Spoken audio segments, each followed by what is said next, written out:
Entrem en la següent entrevista d'avui i sense marxar del Maestrat, si ara teníem la marxa senderista de la Tinença, ara tenim els premis Maestrat Viu, que és un clàssic, perdoneu, perdó, però la picassoneta de la gola, xiquet, se seca. És un clàssic dels que tenim ja aquí al nostre territori. I avui tenim a Miquel Roda per parlar dels Premis Maestrat Viu. Miquel, bon dia. Bon dia, Jordi, bon dia. Bueno, estàvem ara, que ja ho veus, el que comentem, no, dels directes, que vas, que vol, mira, directe, i m'agarra la tos. És inevitable. Premis Maestrat Viu, que els tenim ja aquí, m'he equivocat, com sempre, no, 31 de maig. 31 de maig a les 18 hores de la plaça de l'Església de Rossell. Perfecte. Quan ja estem aquí a la voreta. Exactament, sí, anem rodant pels pobles i ciutats de la comarca i ens toca Rossell, enguany ens acullen a Rossell. Dins del cartell, després Mestres Viu, aquí fiquem 12 anys per la llengua i la cultura. Sí, efectivament, arribem a la 12a edició, la qual cosa està molt bé perquè significa que clar, cada any tens gent i entitats i grups a qui reconeixes la seva activitat, les coses que fan per la llengua, per la cultura, pel territori. I, clar, són molta gent reconeguda i premiada estos anys, la qual cosa crec que parla molt bé de la nostra comarca. Estem parlant de molta gent reconeguda en un camp molt complicat. Sí, és el camp de la llengua, que està com està, el camp de la cultura, el que passa és també el territori, que en algun moment hem tingut situacions una mica complicades. Penso, per exemple, allò del Yellowstone o l'Amat o coses d'aquelles. Però sí, són àmbits complicats, però el que és extremadament agradable i extremadament sorprenent és la quantitat de gent i entitats que hi ha al territori, a la nostra comarca, i la qualitat de l'obra que fan, que mereix ser coneguda i ser reconeguda. De tots modos, jo te remarco el que és la dificultat, perquè sembla ser que el que parlàvem abans en el convidat anterior, en Andrés, de que fan la marxa senderista, però, sin embargo, el que són les administracions supramunicipals difícilment estan per la labor, perquè sembla que la llengua és com si s'hagués tornat un enemic. Sí. La cultura, ho sembla, certament. La cultura, sobretot la popular, sembla com si fos algo folclòric, secundari. A veure, que sense llengua i cultura popular i associacionisme no tindríem país. Exactament, no seríem qui som. Llavors, on s'han perdut aquesta gent? Perquè un o altre s'ha perdut per algun lloc. Doncs no ho sé, però és veritat que el suport de les institucions que tu dius, la Generalitat o alguna més, haurien d'apostar per la llengua i la cultura perquè és una forma d'apostar pel país, pel futur de la gent. És la base de la nostra identitat, és el futur. Si no saps qui eres, no saps on vas, tampoc. Però també vull subratllar que els ajuntaments ens donen una acollida formidable i excepcional. És que, Miquel, els ajuntaments són els que viuen realment la problemàtica i el dia a dia de cada poble i de la gent de base. Són els ajuntaments. Perquè tu vas a qualsevol ajuntament i els parles de la cultura popular i l'associacionisme i et diran, oi, aquí tenim que és el grup folclòric de no sé què, que és el teatre no sé quantos, i si passem a l'altra banda de riu, que si tenim els castells per aquí les Buixarangues, allí els castells, que si tenim el Vall de Bastons, que el Vall de Titanes, que si no sé què. I això l'Ajuntament ho té claríssim, però quan te'n vas ja per amunt... Sí, no hi ha una aposta. És curiós perquè en altres territoris sí que es fa això i així costa molt que els poders públics s'impliquen en això. Mira, a Catalunya, ahir dimecres, el Parlament de Catalunya ja es va aprovar, ja per arrencar, hi ha un decret de llei de crear el bé patrimoni cultural immaterial de tot el que és la cultura popular i l'associacionisme i això. Certament. Sí. per aquí per treballar-hi. Sí. I així ens trobem una mica, permet que ho diga, no era molt intenció dir-ho ara, però bueno, que passa el cas contrari, i és que si les ajudes que hi havia per a aquestes coses ja eren justes, ara s'han reduït. Llegia jo, per exemple, al diari que les ajudes que la Generalitat donava a la Fundació per al Foment del Llibre i la Lectura, la FULL, que fa una cosa excepcional, donar a conèixer autors valencians, rutes literàries pel territori, la tallen. Passa el mateix en la Fundació Bromera per al Foment de la Lectura, també eliminat, o una cosa que és increïble i quasi és, no sé, per a posar-se bé a la taula, redueixen a la meitat el pressupost de l'Acadèmia Valenciana de la Llengua, quan és un element clau per a la normalització de la llengua i del país. Així vos pot lluir el pèl. Anem a centrar-nos en els Premis Mestres Viu. El dia 31 de maig, que ja ho tenim aquí, la setmana que ve, a Rossell, i tenim aquí el programa Jornada per la Llengua al Maestrat sobre les polítiques lingüístiques d'avui en l'àmbit educatiu, el valencià a l'escola. Has d'explicar una miqueta el programa. Sí, això és una cosa que hem afegit als Premis de Maestrat Viu. Ho vam fer l'any passat quan es van fer a Càlig, que van fer una jornada per la llengua. Va ser una reflexió sobre la situació de la llengua, com estava i com estava la nostra comarca, i enguany vam pensar que fer com una segona jornada sobre això, decidir el títol, ser una jornada per la llengua, molt centrada en l'escola. És un acte que consta de dues parts. Una primera està Miquel Àngel Pradilla, que és catedràtic, és rossellenc, és una persona... L'amic Miquel Àngel. En Evaristo i Miguel Àngel vam coincidir a l'Institut d'Ulldecona, a mi si fa anys, mi si tenim anys. I tant. Bé, doncs, sí, és una persona molt dinàmica i sap molt. Ell fa una conferència inicial i després, una exposició inicial, i després una segona part i una taula rodona on ja participen experts, com per exemple Ximo Arnau, que també és rossellenc, que ha estat professor de la Universitat de Barcelona, la directora del CRA, la Bardissa, és Marta Gabaldax, la veu una mica directa de l'escola, o Àngel Roda, per exemple, que és de Famílies pel Valencià, la secció dels pares. També estarà la Màndol de Molins, i també es fa molt de cop, un especial comboi que estiga el Ximo Arnau, perquè és una persona que en sap molt, és també un rossellenc, i que ha estat clau en l'aplicació dels programes d'immersió a Catalunya. Era professor de la Universitat de Barcelona, i crec que és una persona que en sap molt, i per tant crec que ens aportaran moltes coses. Serà interessant. El problema és que tenim gent molt vàlida, tenim moltes possibilitats, però en accions com aquestes, quan se va... Sí, el planter de gent que ve és molt interessant. Perquè el Ximo és de l'Institut d'Estudis Catalans. Sí, correcte. Estem parlant de gent que pot parlar en coneixement de causa. En molt de coneixement de causa, són experts, són gent sabuda, són gent sàvia. Gent preparada. Gent preparada i bona gent, que també està bé. I que, a més, tenen aquesta part de la docència en què saben explicar, saben transmetre, saben dir-te el que... Segur que sí. Cosa que altres, potser estaran molt preparats, però els falta saber transmetre i arribar a la gent. I saben valorar la gent. Per tant, aquí tenim una taula rodona realment espectacular. Sí, això al matí, sí. De Champions, que diríem, no? Si parléssim en la ruta de futbol, de Champions. Pensem que serà interessant.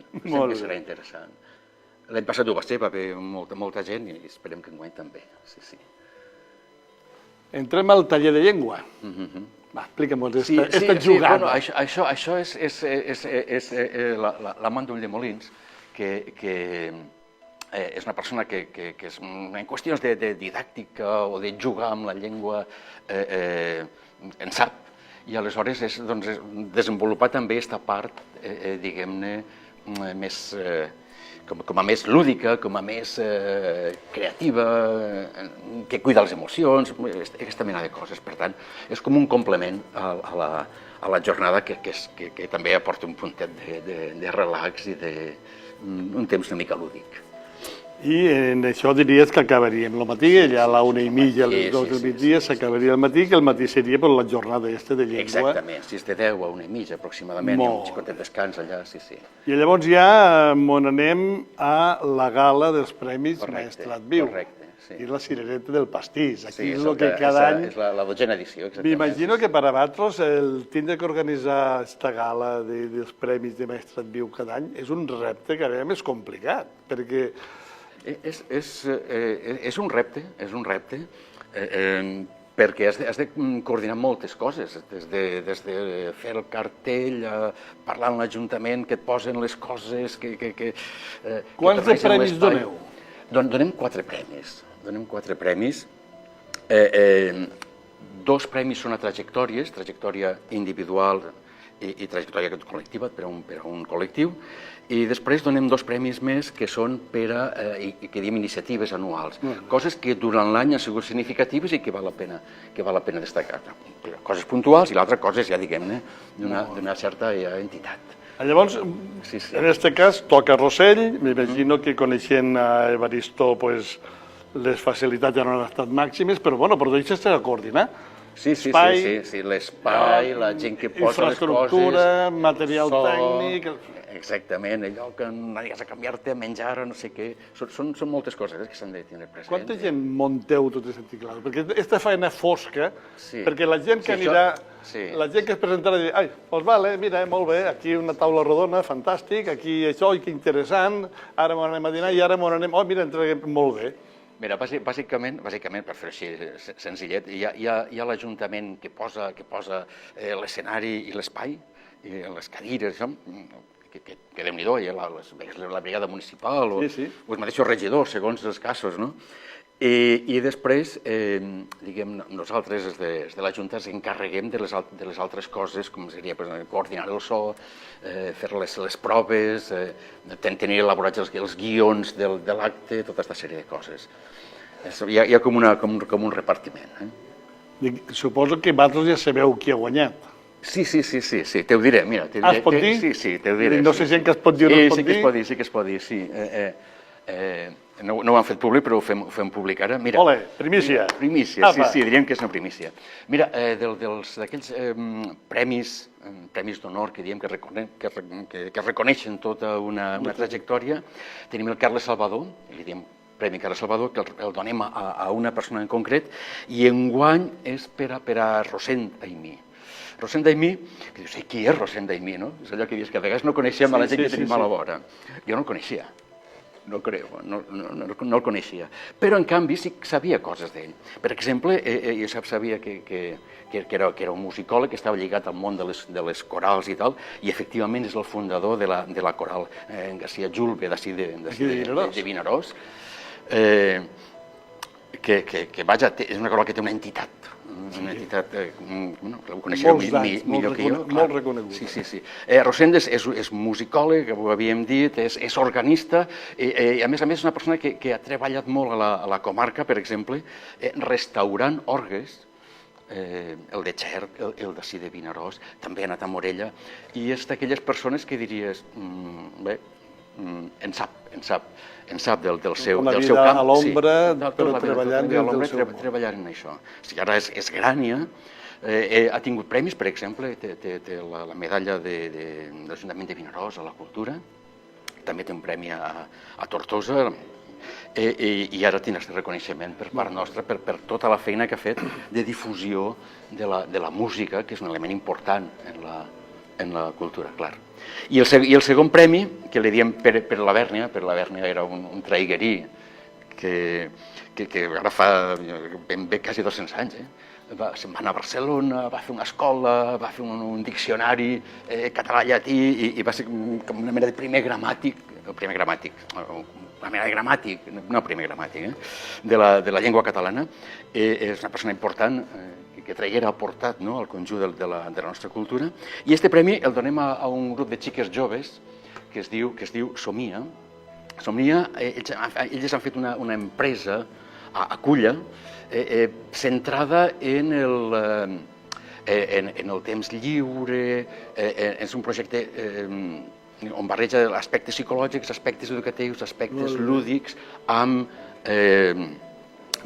proper a l'escola, per a organitzar també el temps lliure i proper a les famílies per a oferir aquells serveis, per exemple, psicològics que a vegades a la zona rural no estan.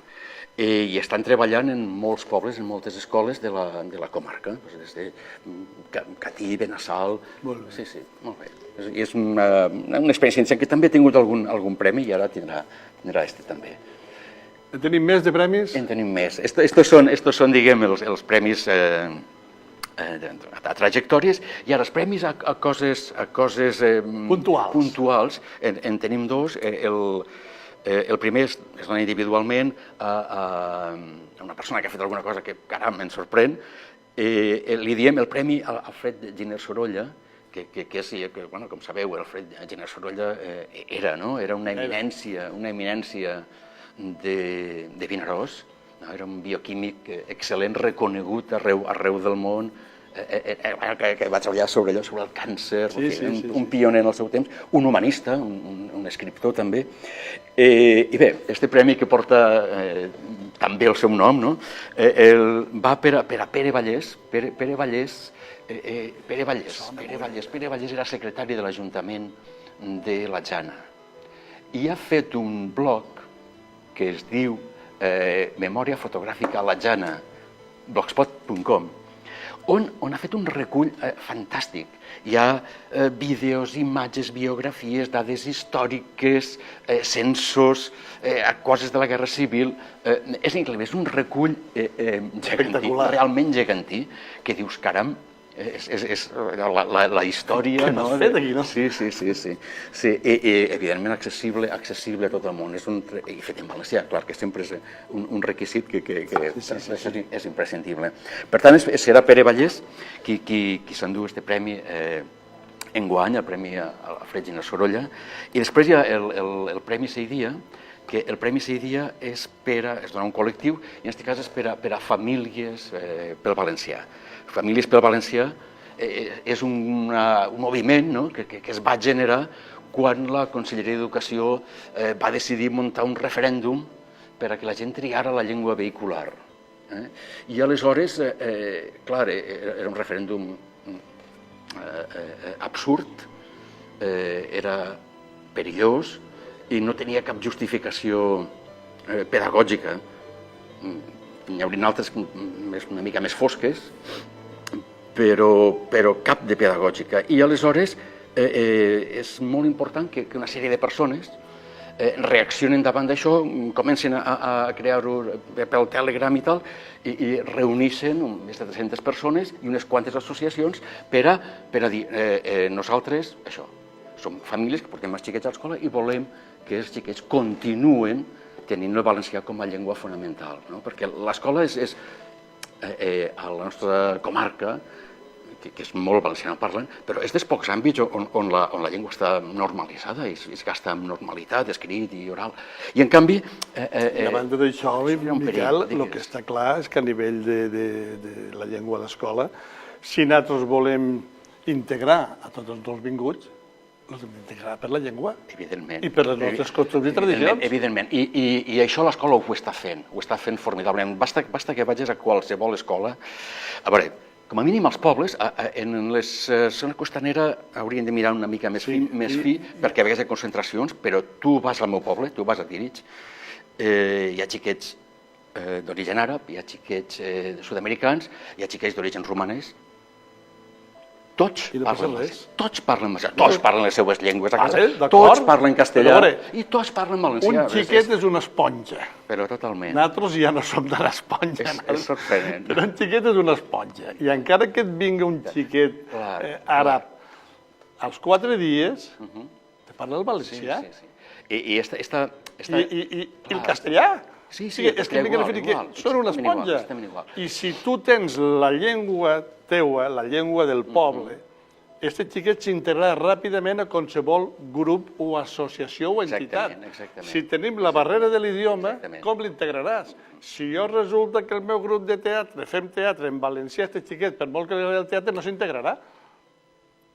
I què es crearà? Farà monòlegs en àrab o en castellà o en romanès? Efectivament, és allò que quan tu no integres vas creant guetos, vas creant... Exacte. I probablement un dels perills de la consulta era era crear guetos, era arraconar el valencià, era problematitzar el valencià.